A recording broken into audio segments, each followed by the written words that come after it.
दोस्तों, मैं हूं आरजे पल्लव और मैं आपको सुना रहा हूं दिलीप केसानी की लिखी कहानी मुहाजिर। ये बात है 3 मई सन 1999 की, जब विनोद भारती साहब कश्मीर में पोस्टेड थे और अचानक से उनको खबर मिली कि करगिल पर पाकिस्तान की फौज ने कब्जा कर लिया है। वो पहाड़ी के ऊपर से भारत की फौज पर हमला कर रहे हैं। मेजर विनोद साहब की टुकड़ी कारगिल की तरफ बढ़ चली।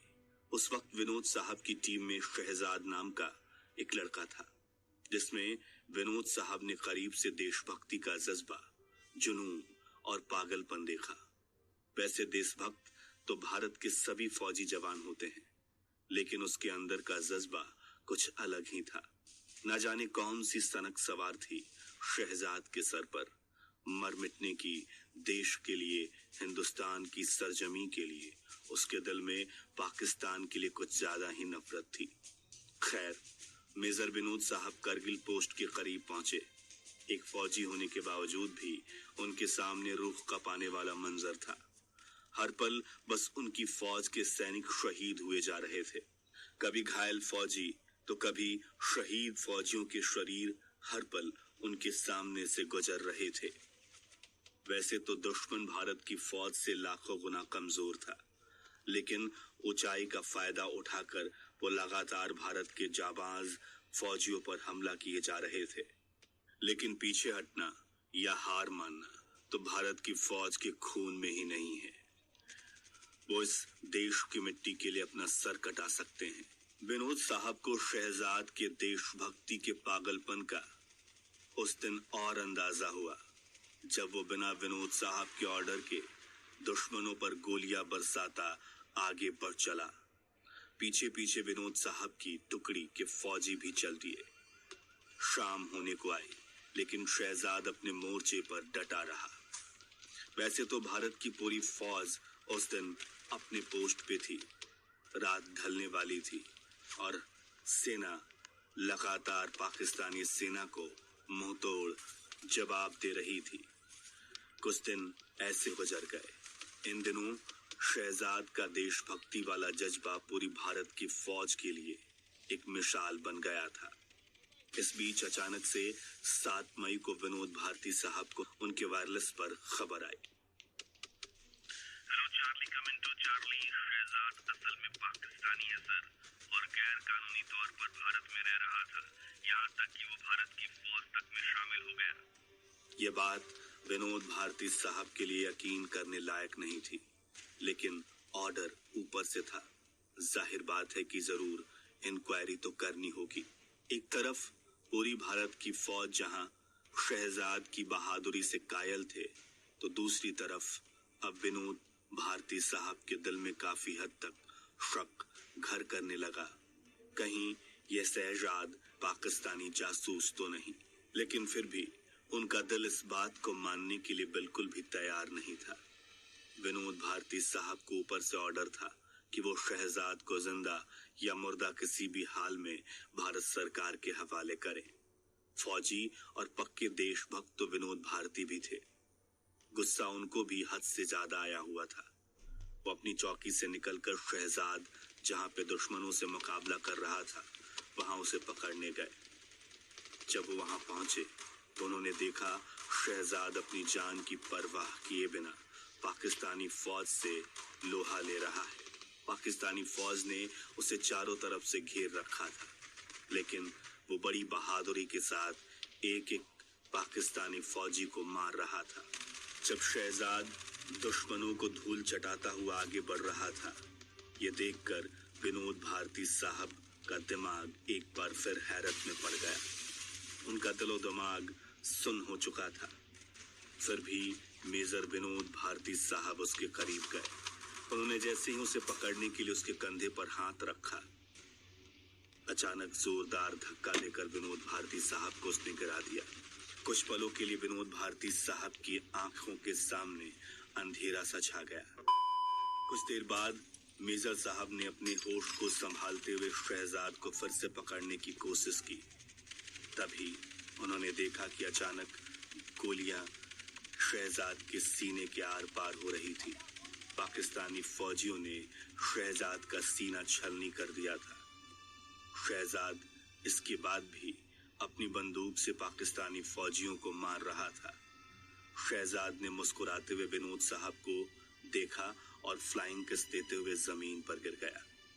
इतने में एक और पाकिस्तानी फौजी उसकी तरफ बढ़ा।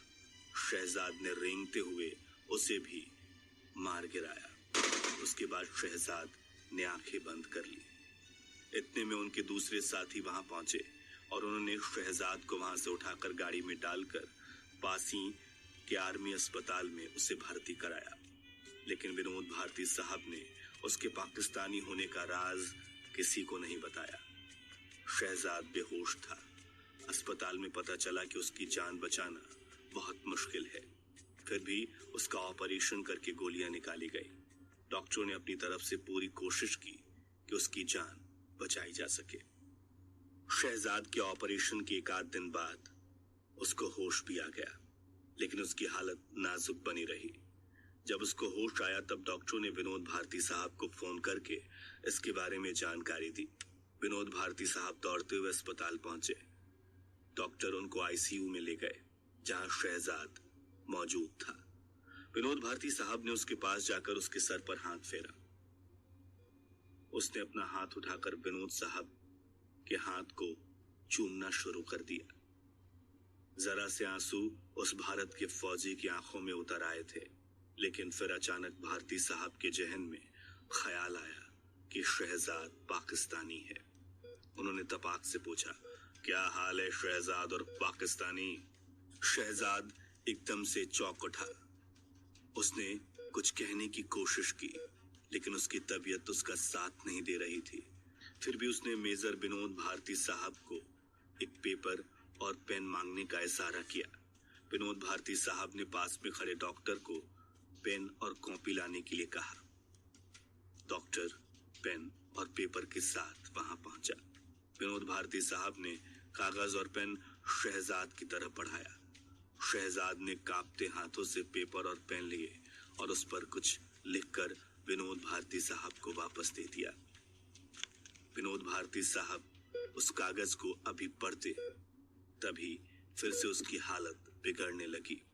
डॉक्टरों ने विनोद भारती साहब को आनन फानन में बाहर जाने का इशारा किया। विनोद भारती साहब ने बिना उस कागज पर लिखे लफ्जों को देखे उसे फोल्ड कर अपनी जेब में रख लिया। शहजाद की तबीयत बहुत ज्यादा बिगड़ने लगी थी। विनोद भारती साहब उसके पास रहकर उसको हौसला देना चाहते थे, लेकिन डॉक्टरों ने विनोद भारती साहब को बाहर जाने का इशारा किया था। विनोद भारती साहब खामोशी से वहां से बाहर चले गए। उसके बाद डॉक्टर वहां मौजूद दूसरे नर्सिंग स्टाफ के साथ शहजाद को बचाने की कोशिश करने लगे। लेकिन अफसोस की बात तो ये थी कि कुछ ही घंटों बाद शहजाद शहीद हो गया। शहजाद तो चला गया, लेकिन विनोद भारती साहब के लिए छोड़ गया एक अनसुलझा राज, जिसने उनको अजीब कश्मकश में डाल रखा था। हर पल भारती साहब बेचैन थे। शहजाद ने भारती साहब को एक कागज का टुकड़ा दिया था, जिसे अभी तक उन्होंने खोलकर देखा नहीं था। शायद उनका ध्यान अभी तक उस तरफ गया ही नहीं था। शहजाद के जाने के बाद अब बारी थी उसके मृत शरीर को उसके घर वालों को सौंपने की। तो शहजाद के फौज में भर्ती होते वक्त दिए गए नंबरों पर कॉल्स लगाई गई, जहां से अस्थायी रूप से सेवा से बाहर होने का संदेश लगातार आ रहा था। आपके द्वारा डायल किया गया नंबर अस्थायी रूप से सेवा में नहीं है।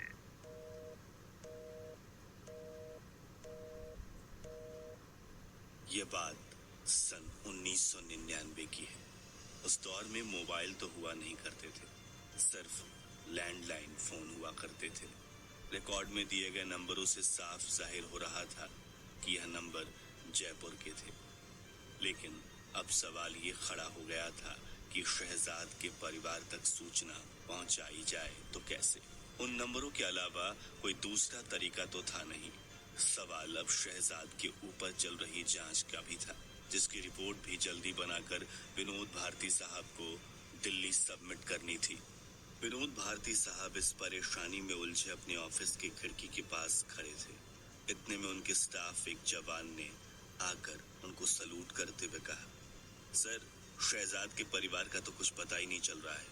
ऐसे में अब हमको उनकी अंतिम क्रियाएं करनी होंगी। विनोद भारती साहब ने कुछ कहना चाहा, लेकिन फिर चुप हो गए। परेशानी में उन्होंने अपनी जेब से सिगरेट निकालना चाही, तो अचानक उनके हाथ में शहजाद का दिया हुआ वो आखिरी कागज लग गया। एक झटके में उनको याद भी आ गया कि शहजाद ने उन्हें आखिरी वक्त में वो कागज दिया था। जेब से उस कागज को निकालकर विनोद भारती साहब ने खोलकर देखा।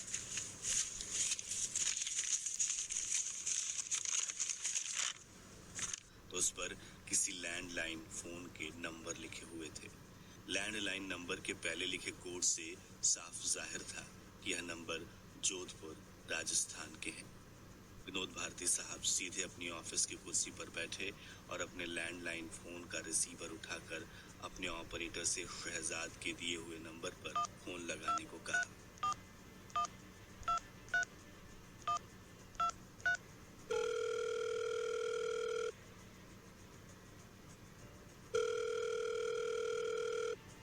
सामने से एक बूढ़े आदमी की कपकपाती हुई आवाज आई, हेलो, कौन? विनोद भारती साहब फिर से किसी सोच में पड़ गए। उनके मुंह से कोई आवाज ही नहीं निकल रही थी। इतने में सामने से फिर से उस बूढ़े आदमी ने पूछा, कौन बोल रहा है? किससे बात करना चाहते हैं आप? वो शायद शहजाद के पिता थे। विनोद भारती साहब ने इस बार हिम्मत करके बोला, जी, मुझे शहजाद ने आपका नंबर दिया है। उस बूढ़े ने कहा, आप मेजर विनोद भारती जी बोल रहे हैं ना? एक और झटका लगा विनोद भारती साहब को कि आखिर ये उनका नाम कैसे जानते हैं। अभी विनोद भारती साहब उससे ये सवाल पूछने ही वाले थे कि अचानक उसने कहा, शहजाद आपकी बहुत इज्जत किया करता था। विनोद भारती साहब बोले, हाँ, वो बहुत ही जाबाज और मेहनती जवान थे। ये शब्द शहजाद के पिता के लिए किसी पत्थर से भी भारी थे। वो खामोश हो गए। उनकी सिसकियों ने विनोद भारती साहब को साफ अंदाजा दिला दिया कि वो रो रहे थे। एक गहरे सदमे में चले गए थे वो, लेकिन अपने दर्द को अभी खुलकर जाहिर नहीं कर रहे थे। विनोद भारती साहब फोन पे हेलो हेलो बोलते ही रह गए, लेकिन सामने से कोई जवाब नहीं आया।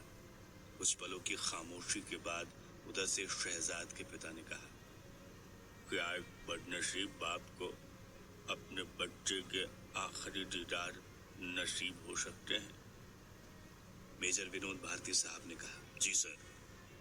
उसके बाद मेजर विनोद भारती साहब ने शहजाद के पिता को अपने करगिल के पास में ही मौजूद दरास आर्मी ऑफिस का पता दिया और फोन कट कर दिया।